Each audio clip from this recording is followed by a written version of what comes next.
Oh, yeah. Hey everybody, it's Andy King, founder of King Sports International, and I've got with me some of my business partners. So we're just going to chat about a few things that I wanted to share, and I'm sure they've got some thoughts on this as well. So the topic for today is what's the future look like for the physical preparation coach. And I'm going to paint a picture for you all. See, things are changing, and you know that, and things are changing fast, you know that. But what none of us really know is what the future looks like. So let me paint that picture for you. What if things not only didn't return to normal for the next 6 months, but they actually got more constrictive? Just think this through. Imagine if we're here in, say, November this year at best, and we're still living like this in shutdown. Now, I understand that not all areas of the world or all states of America are at the same definition of lockdown, but let's say lockdown is you can't move 2 kilometres from your house without a written reason, and it's policed. You can't have more than one visitor in your house, and you can't go to someone else's house with more than one visitor. You can't use public parks. You can't use 90% of the businesses out there because they're considered non-essential. How's that going to look for you and your business? Because we're all hoping that maybe this is just this week and next week. And I know Donald, my friend Donald, said early in the piece that somewhere between it'll be over in a few days' time, or it's a hoax. But I think his statements in the last few days have indicated even young Donald understands that this could be a longer game than he originally had hoped for. And I understand that optimism because we all want life to go back. We want the Dow Jones to return to record levels, etc. But how's that going to impact you, and how's that going to impact our colleagues in this industry? That's my question. If this is the immediate future for you, anyone got any thoughts on that? Yeah, I do. It's going to be a challenge. I mean, it's already provided a challenge because it's not just whether I'm willing to see someone in person, because that's the model that everyone has done as a physical prep coach. And I've done a little bit online, but I haven't devoted a lot of my energy there. It's also whether the client feels comfortable to go out and travel to see me. So I've experienced that already. And if we were to, and I've met people now that aren't clients, but they're not willing to leave their house at all. So if it were to get more restrictive, then that's only going to get worse. And so as far as a physical preparation coach and trainers, things are moving online, but the same limitations exist for trainers that exist now. And there's only so much of those cookie cutter classes and workouts that you can give, I think, to someone who's by themselves. Because I think a lot of what's successful in the industry right now, or why people keep going back, is the social aspect of a gym. So that a lot of the general population is okay that they're not getting a result because they get to go hang out with their friends.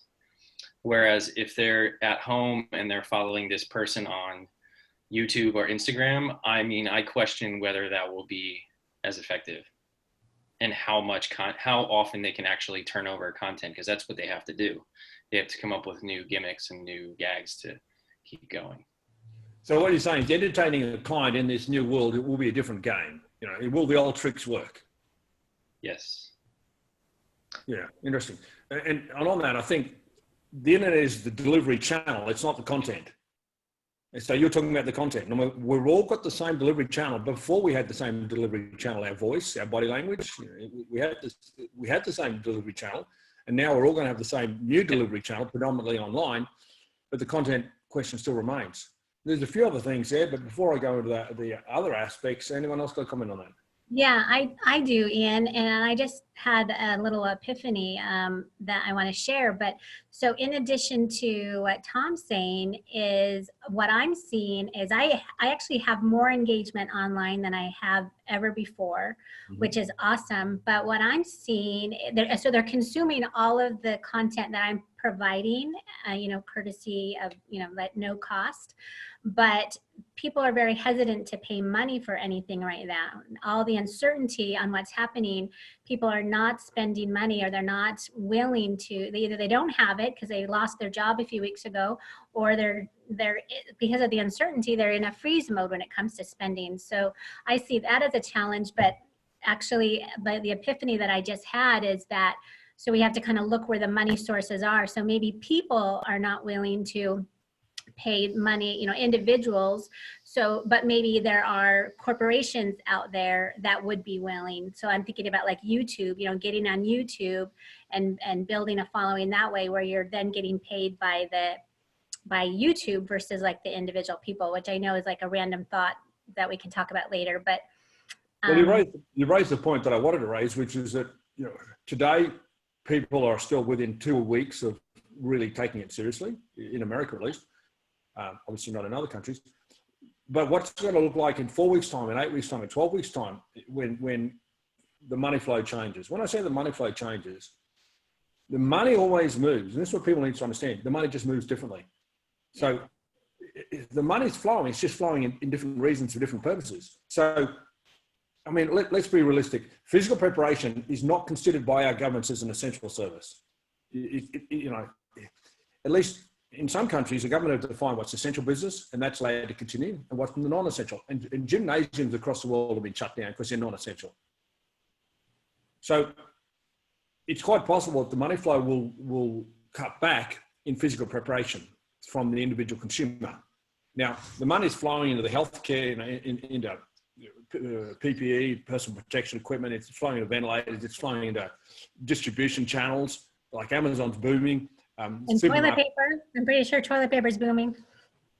Yeah, so there's things are booming. So the money's still there. The money's moving. It's just I just think the budget's going to be restricted for the physical preparation coach. So the first thing that stands out to me is competence. I mean, when times get tough, who's going to be the person that they're willing to spend their money on? Is it the person that was convenient before because they were down the corner? And this is how gyms used to run. I'll give you an example. I had this fairly incompetent physical preparation coach who had only had a few years of experience, despite the fact that he'd networked his way into some publishing in some US magazines, who around the 2000s said, Ian, I can't get clients. And I got a little bit tired of his whinging. So I said, just open a little gym on the corner and you'll get clients. And I'm not a big fan of bricks and mortar, but I did that, A, to get him to stop complaining to me, but B, because I knew he'd get clients. Because when you open a physical proximity, people who live there are going to walk in and say, well, that's convenient, I'll go there. But now we don't have that. If you're on the internet, you don't have a trapped market of the people within 3-mile radius of your facility. You're now competing with everybody in the world. So there's another factor that the internet is a delivery channel. It's not going to save you. It's going to make the internet more crowded, and it's going to allow your customers to say, listen, I could be talking to a KSI coach in another country. I don't need to talk to my personal trainer down the corner anymore. So great point. I mean, the money's going to constrict. So my question is, do you have the competence to compete in a market with less money on offer? Because I think that's what's going to happen. I think there'll be less money on offer, and I think people will gravitate towards excellence. Anyone got a comment on that? I agree 100%. David? Yeah. Or Victor? Yeah, me too. So I live in Belgium, and the situation here is that people are not allowed to see a trainer or to go to a gym. So they just say, stay at home. I'm not saying that we are not allowed to go out, but only for example, to go to buy food. So technically speaking, I would be out of business. But fortunately, I have a lot of great clients that still seek my advice and are looking for personalized training, if that makes sense. So individual training programs. And that is the biggest difference that I see now in Belgium online. As soon as the decision was made that we weren't allowed to go to gyms and see trainers, etc., all trainers were starting to create like those generalized online fitness programs, as if there were not enough of that. I mean, there were thousands and thousands of those, I call it crappy shit programs. Sorry for my English. But now Crappy what? What'd you say? Crappish. And now there are millions of those programs, so they're just offering more of the same. And I made it very clear on my Facebook page that I'm not going down that path. I'm not doing that, and I'm still offering individualized guidance. And I'm impressed by quite a few of my clients that are still looking for my advice, which is now online. The key point there is the ability to serve the individual through individualization. And that's something that obviously I refuse to do anything else. The Gipper Program was one of the first generic programs ever wrote and hurt to write it, but that's a different story. Victor, you had something to add? Yeah, it's actually on top of what everybody said. I mean, the main question is this. I think it's very important. How many push-ups with toilet papers do you want to do? How many squats or planks or toilet paper on your butt? Do you want to do it exactly? And how long can you do it for? Oh, I thought that too. Oh. And I mean, Is this okay, so sorry, Tom. Sorry, did I miss something on the internet that became popular? Yeah, you did. You ever seen the toilet paper workout? No, I haven't seen that. Unbelievable. I knew it was coming. Yeah, but okay. So what I was alluding to is this. I mean, like what Dave is saying, there's already a million of them. I mean, at least the toilet paper is getting to good use. Well, here's the thing. If this lasts until Q4 this year, Yes. what would be the state of people, who's already cooped up in the house, who've done at least 90 days worth of push-ups, sit-ups, and whatever. What is, how long can someone do this? And I think by the time maybe they hit X amount of days, let's not say when, it's different for everyone, wouldn't they have already gotten some imbalances?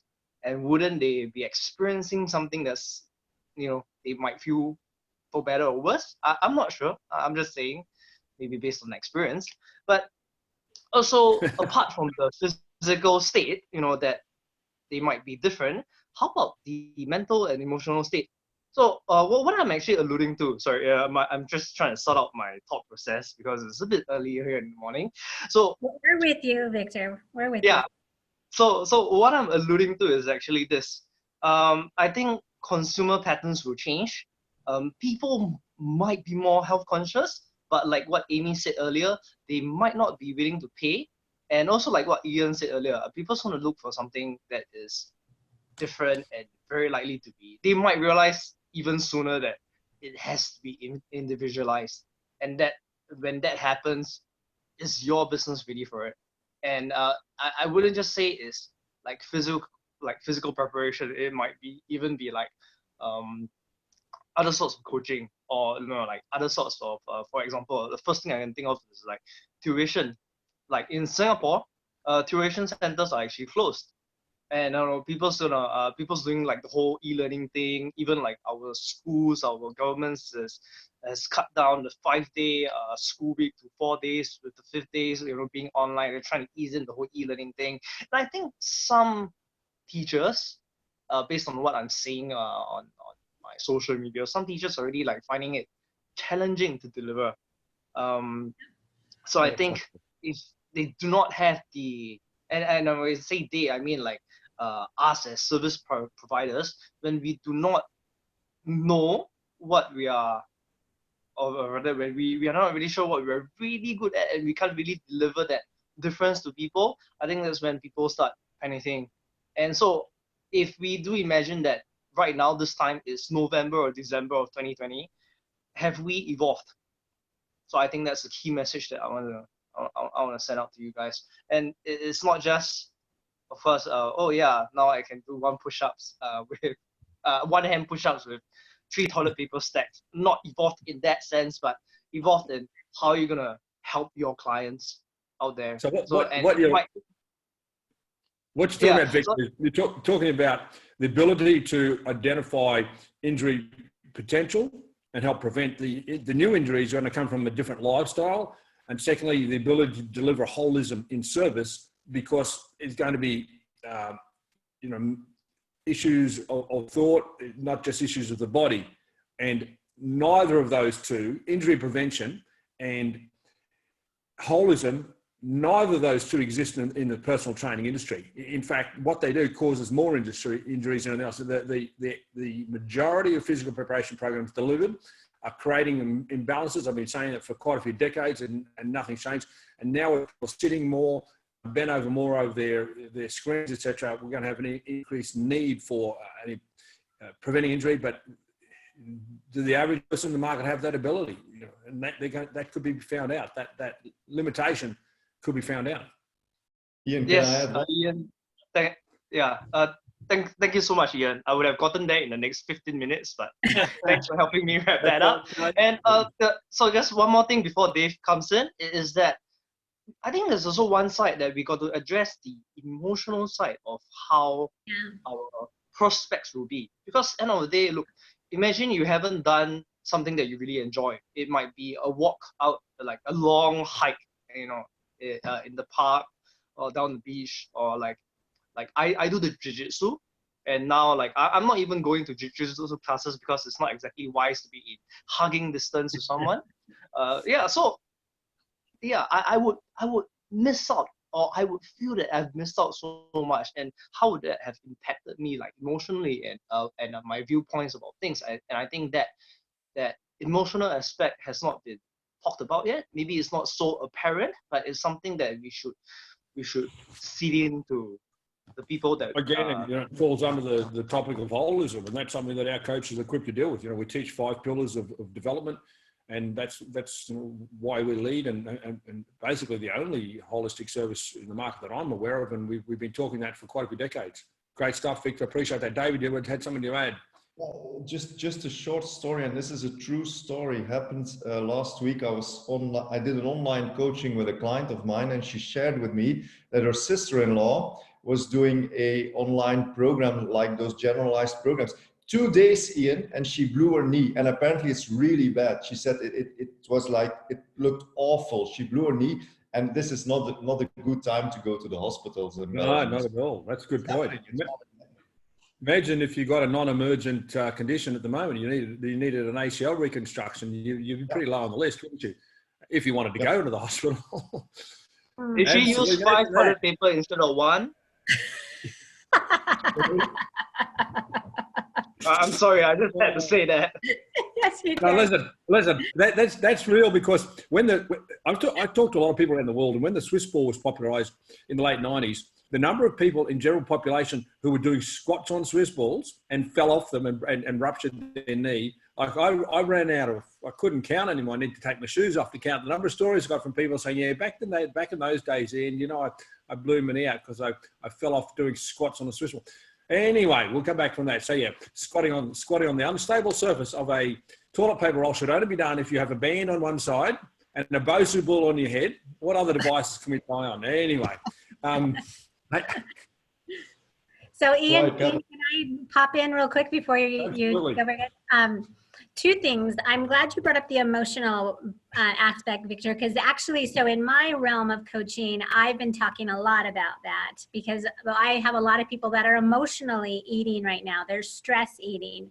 So I've done 3 Facebook Lives in 3 days on this topic, and it's a very hot topic. People are stress eating and they don't know what to do about it. So I'm glad you brought that up, and I know that you guys are equipped to address it with your clients as well.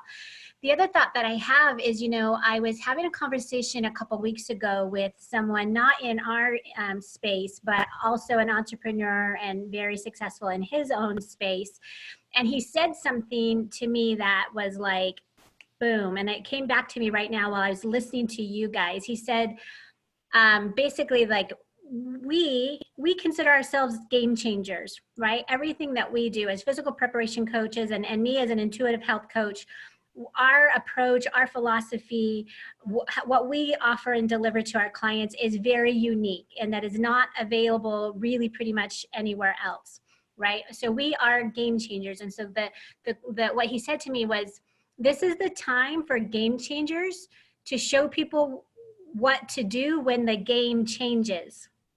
Absolutely. And that's where we're at right now. So I'm thinking, like, I'm loving that we're having this conversation, Ian, because I would guess that the majority of people aren't even thinking what life could look like 6 months from now.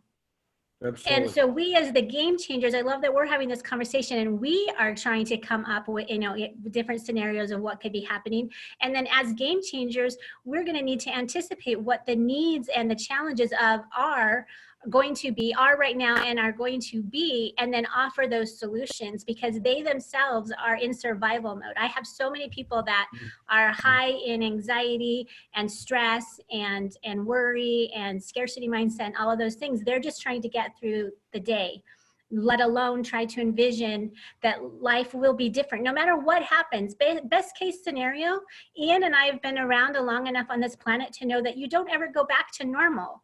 Even if everything turns out better than any of us could imagine, it's still not, we're not going back to normal. That doesn't exist anymore. And the more we try to hold on to that, the weaker we're going to be. So having that understanding that there is no going back, it's moving forward in the new world and anticipating what it could be, and then anticipating what the needs and the pain points are going to be of the people that we serve, and providing that for them, even when they may not even be thinking that way yet.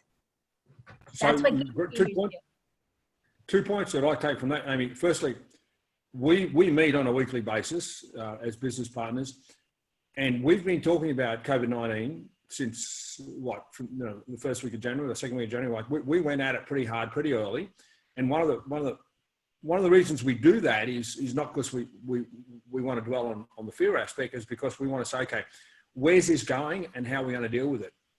And there's been a few statements that I've picked up on that have given me some insights.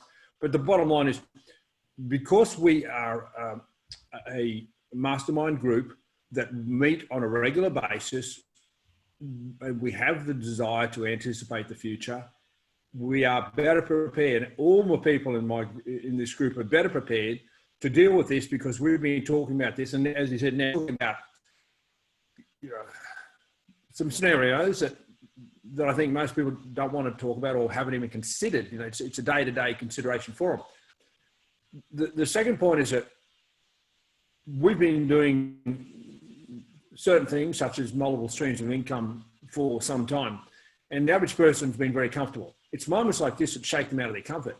And so we do have an obligation to say, listen, I understand that in the past you didn't want to follow my lead. I get that. How are you traveling at the moment? And I'll be very specific as it relates to physical preparation. The majority of physical preparation coaches globally have dropped income, have reduced income. And I'm talking about some that have gone to zero. I'm talking about, a wide range of percentages. And if they had a physical facility, well, then it's even a tougher scenario for them. But just from a pure income perspective, we know they've dropped. And yet, potentially, everybody in this group, in this mastermind, and within our broader sales team, have potentially increased their income in the distribution of nutritional supplements that we work together on. Now, I know that the minute COVID-19 became an issue, people started spending more on immune support products, full stop. There's no other way to describe it. It just happened. I was surprised by it. I certainly I agreed with it, but I didn't go out and demand it. I didn't go and do pushy sales or anything. It was just a natural evolution. People would come and say, Ian, this thing's coming and I want to be protected. What should I do? So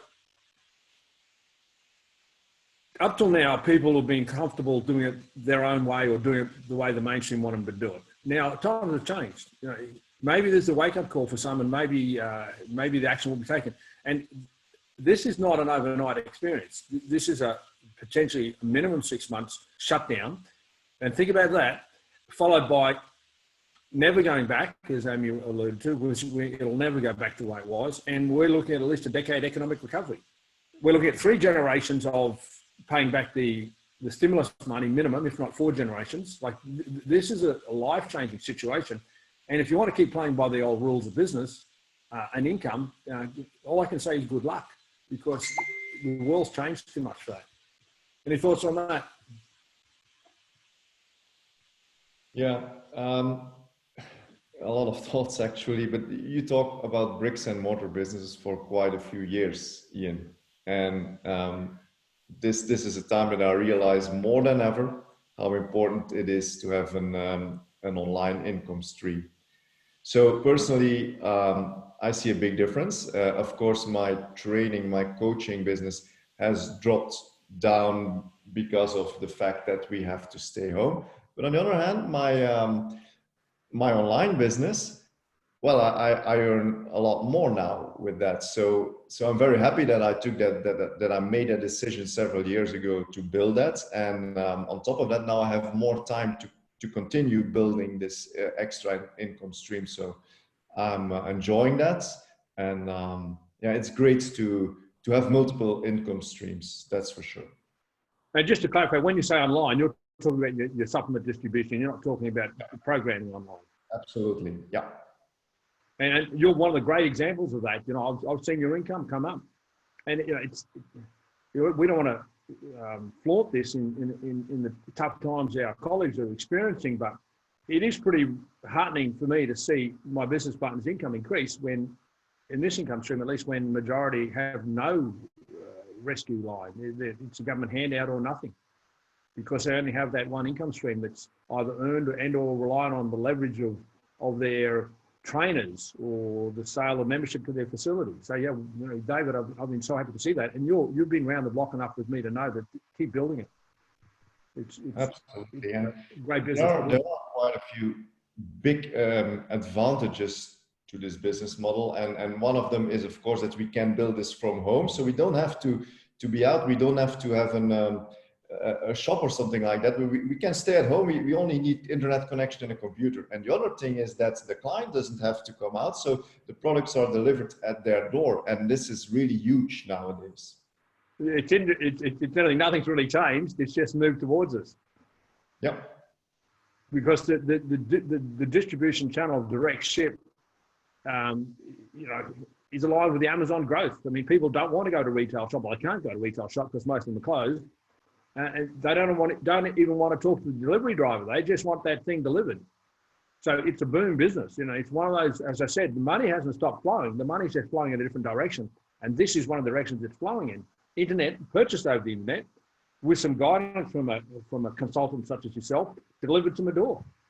And more than that, delivered in any country that you connect into. Great points, David. And I appreciate you as a role model for our coaches, because you know, you took action when you could say you didn't need to take action, and now you're saying, gee, looking back over those years, I'm glad I took action. Yeah, I have something to add to that. The other beautiful thing about our business is it's not something that requires a lot to get started. So I have a friend, and I've met a number of people that are entrepreneurial and they want to start a business, and they get investors, they get loans, they get all this money to try to create a product. And then they got to have distribution centers. They got to find out where it's going to be manufactured, and they got to bring it in, blah, blah, blah. And one of my friends I talked to today, the financer dropped out because of their own personal problems that's going on right now. So now she's stuck with figuring out what to do with, you know, all the debt and everything that she's accrued, and the business is stalled. Whereas we can get started and start selling and generating commission right away, and with almost nothing. And add that to the mainstream belief that it's okay to run your business at a loss for the first 2 years of business. I mean, imagine running your business at a loss for the next 2 years. Yeah, I don't know how that's going to be supported. It'd be a tough time to run your business at a substantial loss. It will put you at risk, to say the least. Yeah, and I think the nutritional supplements also, with the concern of being healthy and avoiding getting sick, is a booming market. It's a great place to be.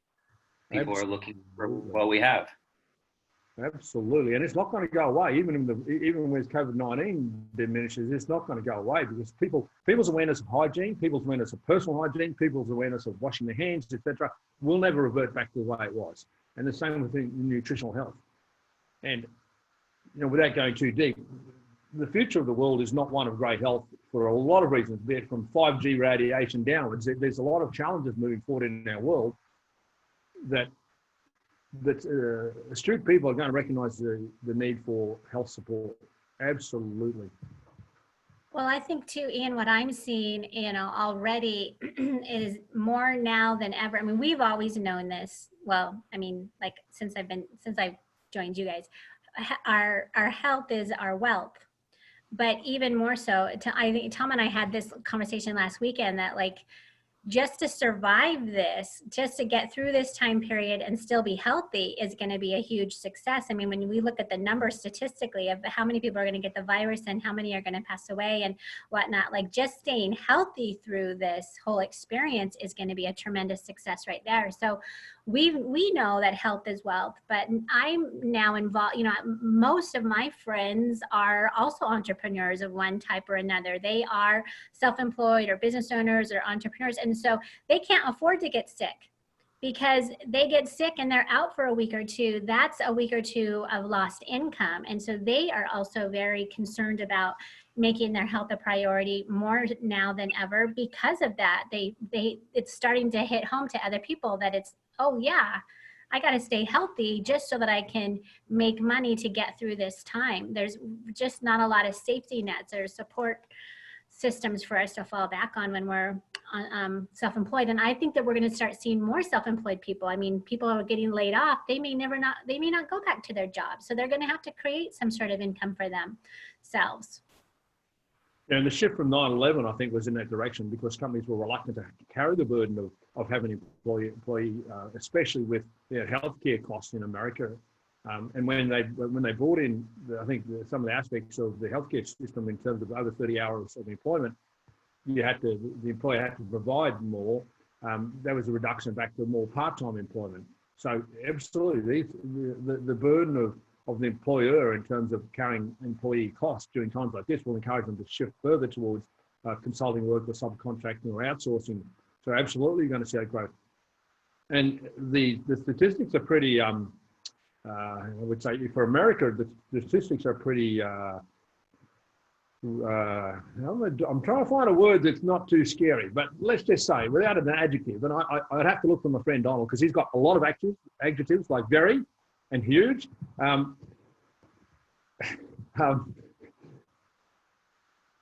Plus, in excess of 2 million potential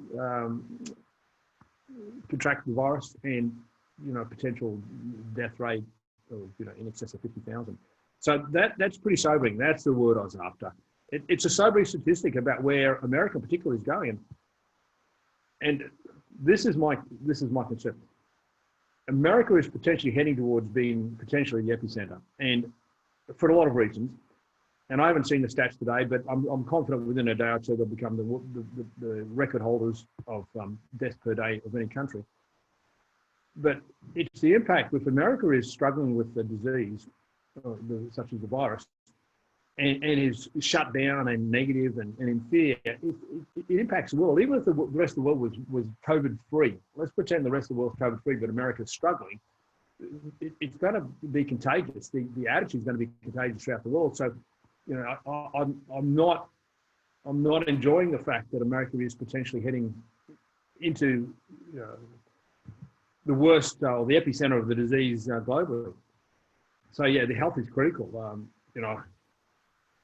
I know some are going to have very few symptoms, but I also know some are going to die. There's that. I was shocked by the story of the young emergency room doctor in New York. I'm sure it was a minority, but nevertheless, he wasn't an old man. So the risk there for everybody.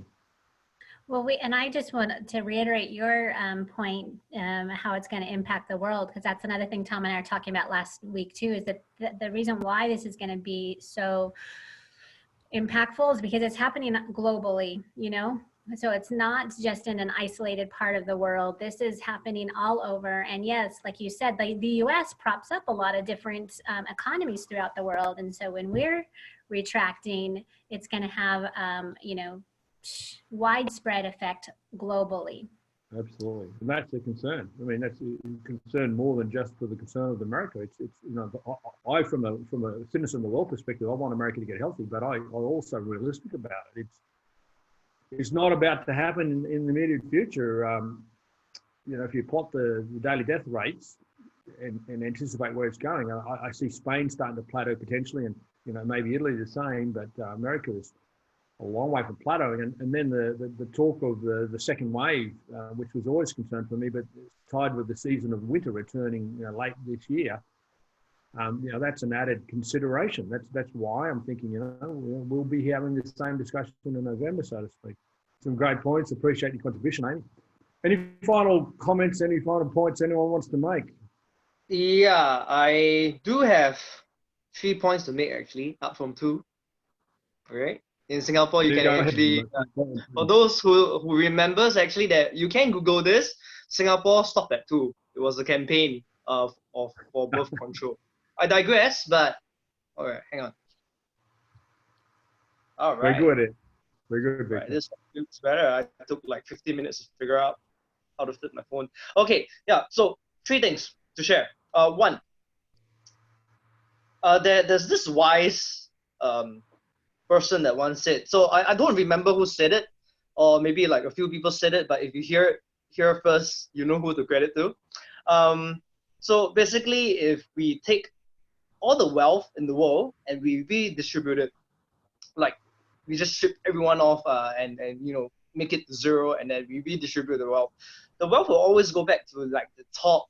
I think is it like the 10% or so. So the thing is, it's not going to be too much difference. After time will tell to see who really has the ability to get the money in, so to say. So that's number 1. 2, so I was having lunch with my good buddy the other day. So some of you might have met him, Mr. Daniel, if you are listening to this. Hi. So he was sharing with me this. Look, so goals for this year, right? 1, don't die from COVID-19. 2, come out better. So I thought it's just okay. It's super simple, and I think that's basically on the top of people's minds now. So once you realize that, hey, you're not dying from it physically, right? Don't die from poverty. So that's the other thing. And lastly, do you have a better plan now? So if you don't have a better plan, speak to someone who has at least an idea of what's of a plan, and go from there. And I believe everybody on this call, we are confident enough to say that at least we have something else, and that's why you see that we're not that worried, so to say. Absolutely. Fantastic point. Fantastic point, Victor. And what I like is, if your goal is to come out at the end of this year better than you ended in 2019, then it's a great goal. And that is our collective goal. And we do know we have to work harder on it. We do know we have to control our emotions on it. But if that's our goal, we're not wondering whether we're going to survive this. The question is, can we exceed 2019 end? And that is a fantastic summary, actually, Victor, because we could generate a little bit of fear by these discussions. It's the old window in the mirror concept as spoken by Collins in Good to Great book, and using Stockdale experience in the Hanoi Hilton back in the Vietnam War. The goal for us is to come out of 2020 in the best place ever in business and in life. And there's no better way to sum up our call than that. And that's why we meet on a weekly basis, because we share that goal, and that's our intent. So I appreciate you all being on this little chat, and hopefully it's given some insights into those listening that we do need to face reality. We do need to also create our own window where we're looking out into the future, what we're going to develop and move towards coming out of this and during this. So great input from you all, and I appreciate you being on this call with us as we are on a weekly basis. Thank you. Thank you, Ian. Thank you for your vision and your leadership. We are all benefiting from that, and we will all get through this year better than we started because of that. So we appreciate that. Yes, absolutely, and thank you. Yep, and I hope Australian internet becomes better by the end of 2020. You imagine that? That'd be a miracle.